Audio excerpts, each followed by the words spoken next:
What up? So the current league's economy is insane, inflation is a runaway train. Maybe you like that, maybe you don't, we don't mind. Either way, it gave several community members the idea to start a private league, the Second Wind League, and it's got a lot of traction. It's already got 15,000 people currently signed up. It is going to be a softcore trade league, and that got us thinking about what builds would be good for the fresh start event, especially at the start of the league. Also, it got us thinking about what builds would be good to play if you're just getting a late start on Vaal League. So we're going to talk about the builds that were popular at the start of Vaal League, and review all the ones that we've put out so far. Before we jump into it, help us out with some YouTube busy work, like, subscribe, and hype the video if you're on mobile. These all tell YouTube to show our content to more people so we can keep doing this. Alright, starting with the basics of the event. It's not supposed to be sweaty. The organizers specifically said it's about enjoying yourself and taking your time. With that being said, a lot of PoE players' idea of enjoying themselves is zooming through the campaign and blasting maps, alright? Let whoever is without sweat throw the first stone. It's also just a regular PoE2 Vaal League again, but without the insane economy of the current Vaal League. All the mechanics and builds will still work the same. It's also a trade league, so you can use the currency market and trade with anyone in the league. The only real limitation here is the number of players signed up, which is around 15,000. Vaal League today is estimated to have had 90,000 players logged in, even though we're closing in on a month into the league. So while they may expand the Second Wind League further than 15k, it's reasonable to assume a lot of people will play for the weekend and then fall off or go back to the regular Vaal League, just like they do with regular PoE leagues normally. And that's totally fine, but it does mean you need to account for not actually having a huge trade economy to play with. So there's going to be an extra emphasis here on SSF-friendly and budget builds. Also on builds that get through the campaign easily on no gear at all, because that's definitely the first thing you're going to be doing even if you play for the entire league. So let's go ahead and jump into PoE.ninja and take a look into the time machine and look at like day 2 and day 3 and see what were the most popular builds at the start of the league, and it wasn't actually that long ago, so it's really not that difficult to remember. It was mostly Poison Pathfinder and then Bear Druid. Those were kind of the two things that were really just running away in terms of popularity, and we had a really good experience playing Poison Pathfinder at the start of the league. Some people didn't. It was kind of a mixed bag for a lot of people. There certainly were a lot of people playing that were attempting to be like hardcore in-game, or competitive in-game juicers, rather softcore, hardcore in-game juicers, so that was very popular and very expensive to get up and going, but it worked very well. It really does blast maps, and it has a lot of quality of life. Bear Druid we haven't really played around with yet. That is definitely a set of builds that have gotten some changes throughout the league, and a lot of different Druid mechanics have gotten changes throughout the league. Like if we were to jump out to the end of week 1, you can already see a pretty significant shift in Bear. Shaman, going down in popularity. Wolf Druid got some buffs around this time as well. You could see Wolf rising in popularity, and Poison Pathfinder rising as well. If we jump out to week 2, you're going to see that even more pronounced. Jumping out to week 3, which is closing in on a week ago now, you see Oracle start to overtake Pathfinder, and then now if we jump to the current state of the game, Pathfinder is continuing to shrink in popularity, mostly just because people got bored with it. It can do everything. It really is an incredible build. But, people want to play other stuff, right? They want to play Wolf Oracle or Plant Oracle, or they want to play cast on crit blood mages, basically. And so that's kind of where we're at now. Shaman has really fallen off in terms of popularity. As you can see, Oracle has clearly proven itself to be the better of the two Druid ascendancies. Although Shaman isn't actually that bad, it's pretty tanky. Oracle just has a really, really strong amount of like damage scaling and defensive scaling that Shaman just can't quite keep up with. And so that's ultimately where we're at in terms of just the overall popularity of builds. So now let's go ahead and take a look at the builds that we have put together. And we played 5 builds so far this league. Technically, we've only played 4. One of them, I guess, is Slam Titan that we haven't actually played yet this league, although that's going to be on the table at some point. But also, it's exactly the same as it was last league, and we played it a lot last league, and it was awesome. So let's just kind of run through each of the 5 builds. So we started Poison Pathfinder. It was very, very strong once it got to maps and got a little bit of gear under its belt. It's an insanely strong build, but it was actually somewhat difficult in the campaign. Having practiced and gotten a lot of experience, it wasn't too bad. Like, the campaign was definitely the hardest of the 5 characters here on this list, but it was still fun. Like, it was very fun. It has great quality of life once you kind of get the ascendancy up and rolling. You're able to just like run through all slows, ignore temp chains, ignore chilled ground, all of that. That feels awesome. Being a Pathfinder is insane. The clear is insane. The combination of Herald of Blood and Herald of Agony are incredible together. You know, or Herald of Plague, like they work super well. The bossing feels good. But with very limited budget, it's going to be a lot of work to get tanky. And it's going to be a bit of work to get decent gear. And then also, you're just going to have to, like, accept that you're going to die some in the campaign, which it's a softcore event, so not a problem. But you are going to die some in the campaign unless you're pretty practiced at playing Ranger on League Start.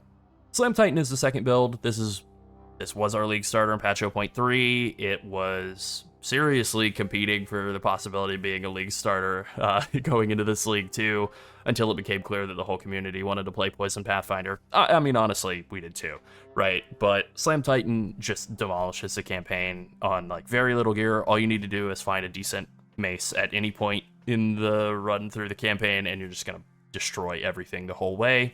And that's pretty much it. So it's insanely fun. Once you get to kind of the back half of the campaign, but especially into the end game, you're just going to be able to pretty much stampede around and just stomp on everything all the time and blow everything up with a combination of breaking armor and Herald of Ash, just destroying everything everywhere. You're just going to be running around, slamming on everything. It feels awesome, feels very visceral. It's tanky for like bad gear. It's pretty tanky, and the campaign is pretty tanky. It blasts through the campaign pretty easily on like no budget. And the bossing is very fun, the clear is very solid. The issue is eventually, armor is kind of bad without a lot of investment. Like once you start trying to push up into really high level content, you are going to have trouble staying alive without like some pretty decently crafted gear. And then there's just no quality of life. Like you're vulnerable to slows. You're vulnerable to temp shades. You're vulnerable to every kind of elemental ailment. You're vulnerable to everything, right? So like it's basically the polar opposite of Pathfinder when it comes to all that nice quality of life, shooting and moving and not ever being slowed. Titan is like a default experience. You're getting slowed and chilled and whatever by everything. Then Plant Oracle was the next build we played, and this is something that was like way outside of our standard comfort zone, you know, like a pure caster. And Oracle Druid, as it turns out, is awesome. Like, highly recommend going back and checking that out if you want to just play like the smoothest build in the world, where you pretty much are just zooming around 1 or 2 button gameplay for the most part. Like once you get into the kind of back half of the campaign, you're basically just running around right clicking, and that's it. You just run around right clicking everything, and it's automatically casting your thunderstorms whenever you cast Entangle out on packs of enemies, and then the only time you ever really have to cast your vines, Thrashing Vines, is just for like bossing. So super smooth, super smooth. The only real issue with it is just that like scaling your damage up at end game is a bit more difficult in a limited trade environment. So the Wolf Druid was almost kind of a polar opposite from the Plant Druid. Like it, on the one hand, it also was very strong in the campaign, but not on the level of the Titan. Like it was good, but not insane. It sort of felt like what we wanted, like a frosty, icy monk to be, but like tankier. Armor is actually pretty good in the campaign, and being like an armor energy shield hybrid as a wolf just felt really good. Like it felt very tanky. It's also very fun if you like a sort of like jumping around, moving very quickly, and like attacking tons of enemies type of playstyle. Then Wolf Druid is gonna really be exactly what you're looking for. The issue with it is, again, just like with the Plant Oracle and with the Titan, like you're still gonna be vulnerable to slows. You know, that's basically the issue with playing Pathfinder, is it kind of ruins every other build for you. Now you have to deal with all the game mechanics instead of just being immune. But the upside is, the amount of clear that you get on a Wolf Druid is absolutely insane. Like, you Herald of Ice clear everything all the time. Your Lunar Blessing is clearing stuff for you as well. You're just getting, like, free damage on top of damage on top of damage on top of damage. So it feels really good for clear. It's saying for clear. It feels really good for bossing. You are moving around very quickly. You are able to freeze bosses, and that feels great. And you do feel tanky once you have a fair amount of currency and, like, you know, well-crafted gear equipped. The issue is, of course, actually getting that gear is going to be kind of difficult in a mostly SSF environment. That's really the only limitation, right? So, you know, if you're okay with like putting in the effort required to put that gear together yourself, it's going to be great, but otherwise it kind of drops it down a bit. And then the final build would be the Skeleton Disco, the one that we just put out most recently, and that is a Disciple of Varastra that is a summoner using a wide range of skeletons. It was insanely strong in the campaign. highly recommended if you're wanting to play something that sort of feels like a hybrid between like a minion build and a caster, and it really did a lot of damage. Again, the quality of life is kind of okay. Like, it's the quality of life that you would expect out of minions, where you have guys to tank for you, and that's kind of it. It's a fairly tanky ascendancy, or actually a quite tanky ascendancy once you get it fully online. That will take some investment and some crafting up of some good energy shield pieces. But like all minion builds, it's going to take a good bit of investment to actually reach the point of having really good damage, and in a limited economy, that's going to be more difficult.